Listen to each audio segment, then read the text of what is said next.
In the late 14th century, France was still recovering from decades of war, plague, and political collapse. The crown passed to a boy, Charles VI, who became king in 1380 at only 11 years old. The state was ruled in his name by his powerful uncles, and the government that formed around him was one of greed and rivalry. When Charles reached maturity and took power into his own hands, he faced a nation exhausted by corruption and desperate for stability. For a short time, it seemed that he could restore it. The young king worked tirelessly to rebuild royal authority. He reduced the power of his uncles, repaired the finances, and enforced a sense of order that France had not seen in years. The court celebrated him as the symbol of renewal. But behind the image of control, his mind was beginning to weaken. The pressure of rule, the isolation of monarchy, and the endless tension of competing factions slowly changed his behavior.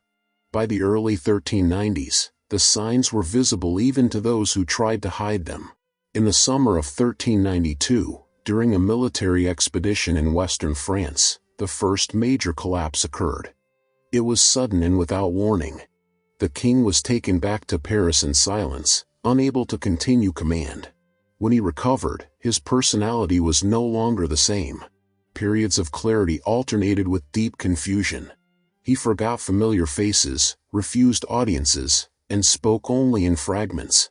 For the government, his illness became a permanent reality.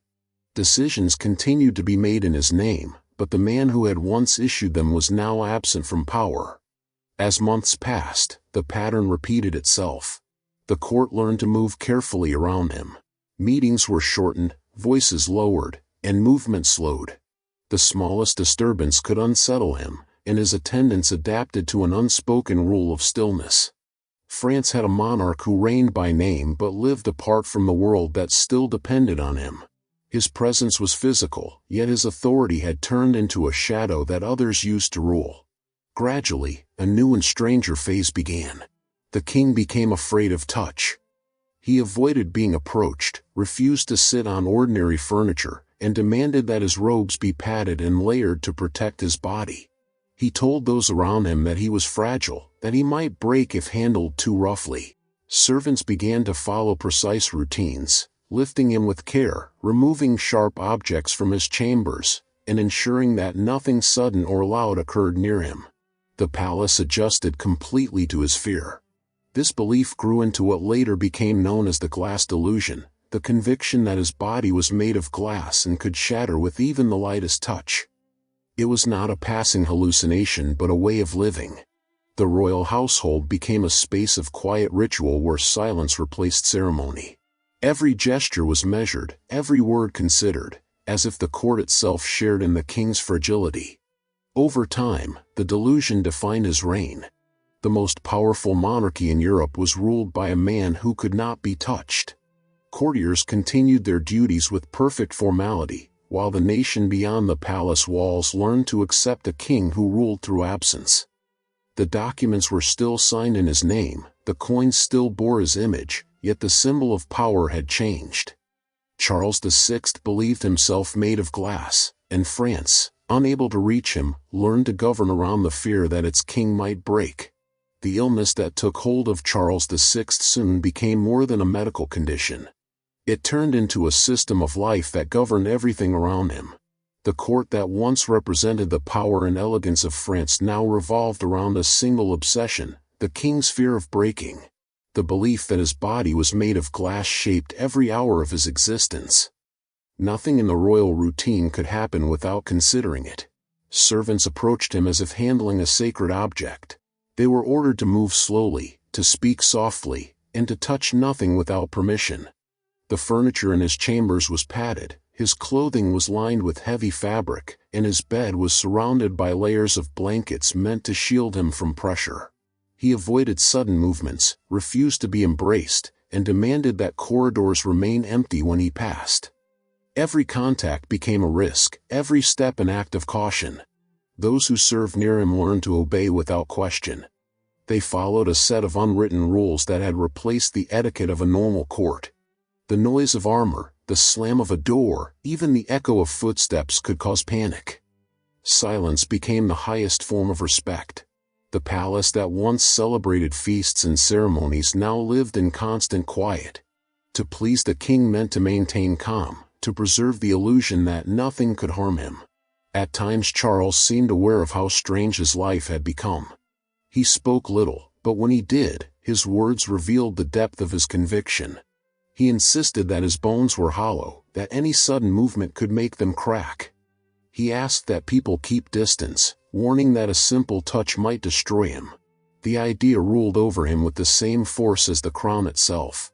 It was not treated as madness but as part of royal reality, something that had to be respected because it came from the king. The doctors who attended him tried everything known to medieval medicine, herbal infusions, baths, and prayer, but none of it changed his behavior. They could not challenge his belief without provoking distress, and over time they accepted it as a condition that could only be managed, not cured. The royal household continued to function, adapting completely to the logic of his illness. France was ruled from a palace designed to protect a man from himself. What had begun as a fear of harm became a permanent philosophy of existence. Charles no longer distinguished between his physical body and the fragile material he imagined it to be. He avoided mirrors and reflective objects, unwilling to confront the contradiction between what he saw and what he believed. The court followed his example. It was safer to agree, safer to pretend that glass could indeed think and breathe. Outside the palace, the kingdom continued to run, but the myth of a fragile monarch spread through Europe. Foreign envoys reported that the French king could not be touched and that he was carried like a relic from one room to another. The stories were repeated, exaggerated, and finally accepted as truth. France had a ruler whose mind had transformed his body into an illusion, and that illusion had become the structure of his rule. Within the quiet walls of his residence, time seemed suspended. The sound of movement was rare, conversation was brief, and every gesture was cautious. For Charles, the danger was constant and invisible. He lived in fear of shattering, and the world around him moved at the pace of that fear. The court had learned to survive inside the limits of his delusion, and the kingdom that once marched under banners of conquest now lived under the silent authority of a man who believed he was made of glass. The delusion that ruled the mind of Charles VI soon extended far beyond his private chambers. It became the foundation upon which the entire royal court operated. What began as the fear of a single man turned into a collective discipline that controlled hundreds of people. Ministers, guards, and servants all lived according to one command: nothing must endanger the king's fragile body. The palace functioned as if it were built from glass itself. Every sound was monitored, every door was closed softly, every floor covered with carpets to muffle steps. Courtiers practiced moving without sudden gestures, bowing slowly, and keeping their hands visible. The smallest accident could be treated as an act of treason. Even laughter was discouraged. It was said that a loud voice could startle the king and cause him to believe he was cracking. The entire structure of royal etiquette shifted from ceremony to caution. The king no longer held councils or commanded armies. He sat in silence for hours, surrounded by attendants who dared not move. They stood in fixed positions until dismissed, afraid that the scrape of a shoe might remind him of his supposed fragility. His robes were layered with thick cloth, his sleeves padded, his crown adjusted with care so it would not press too hard against his head. He refused to touch the royal seal, convinced that its weight might harm his hand. Documents were brought to him folded and placed on cushions, so that he could nod in acknowledgement without contact. No one at court dared to contradict him. The fear of offending the king was greater than the need to cure him. Physicians continued to attend him, but their role had become symbolic. They watched quietly, taking notes, while the routines of madness turned into protocol. France, a country that had defined itself by power and prestige, was now governed from behind layers of fabric and silence. The absurdity of the situation became ordinary. Ambassadors from foreign courts described the French monarch as a figure of glass, carried carefully through corridors by men who avoided eye contact. When he traveled between residences, the roads were cleared in advance, and his carriage was filled with cushions. Guards were ordered to stay at a distance. It was not simply superstition, it was policy. The illusion of fragility had replaced the exercise of power.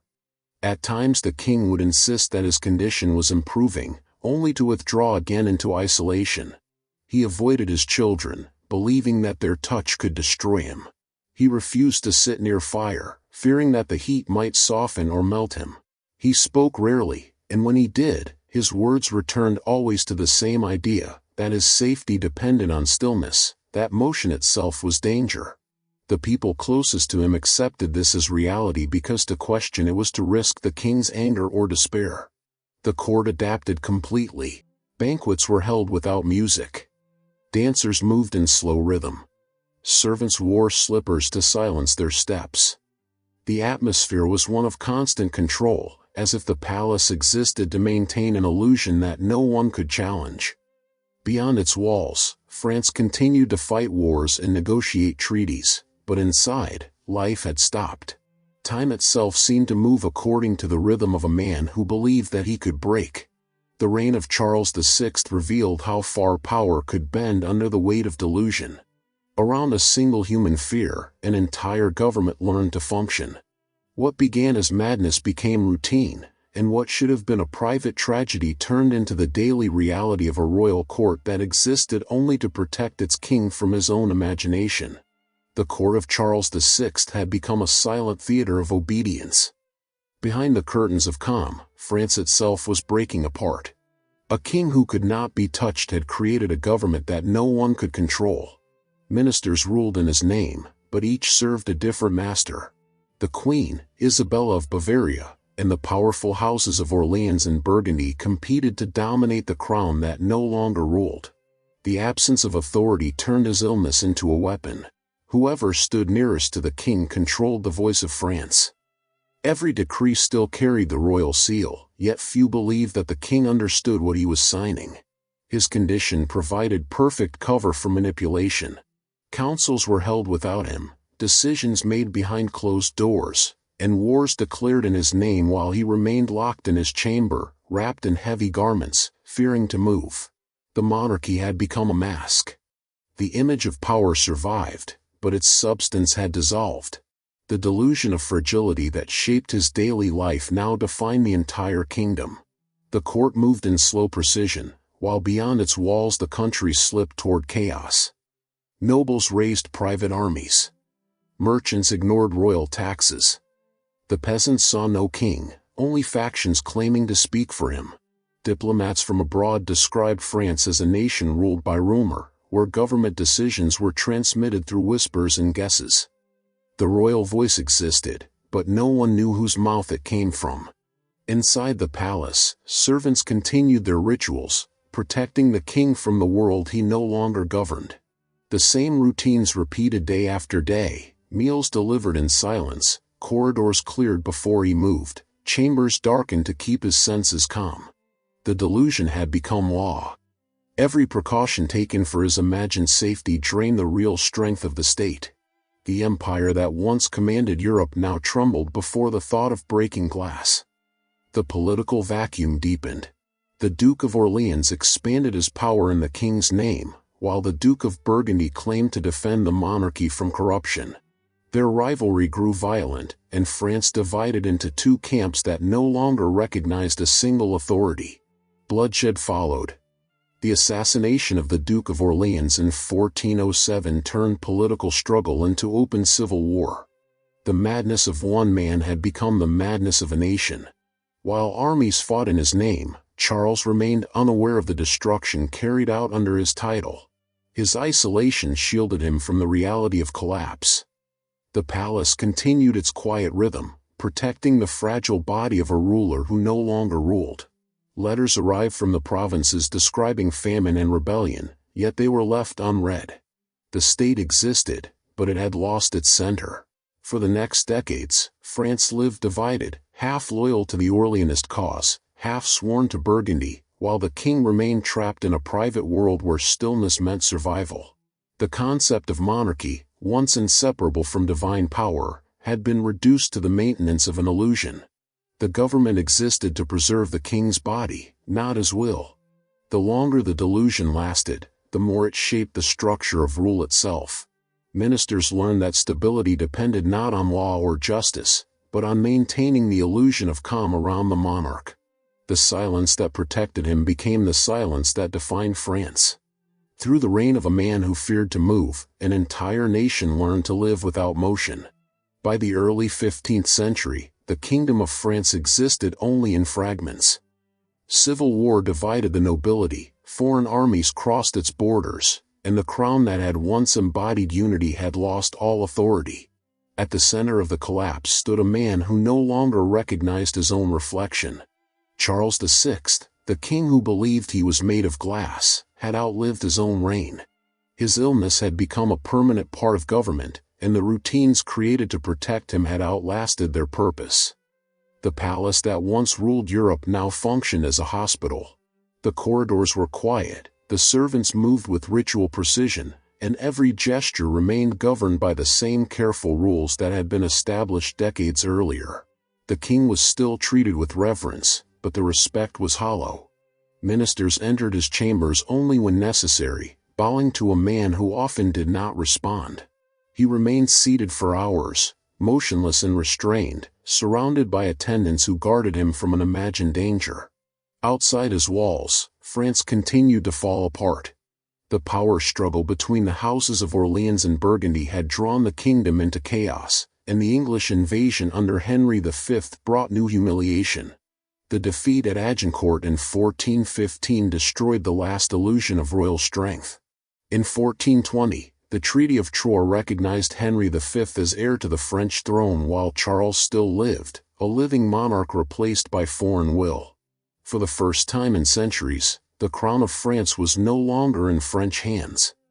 Within the court, life went on according to the rhythm of delusion. Even in his final years, Charles remained bound by his fear of breaking. He avoided physical contact, refused to walk without assistance, and continued to wear the same reinforced clothing designed to protect him from harm. Those who served him had long ceased to question it. His fragility had become their profession. The government functioned as if his safety were the highest form of loyalty, and the silence that surrounded him had grown into the silence of the entire monarchy. When he died in 1422, there was little ceremony.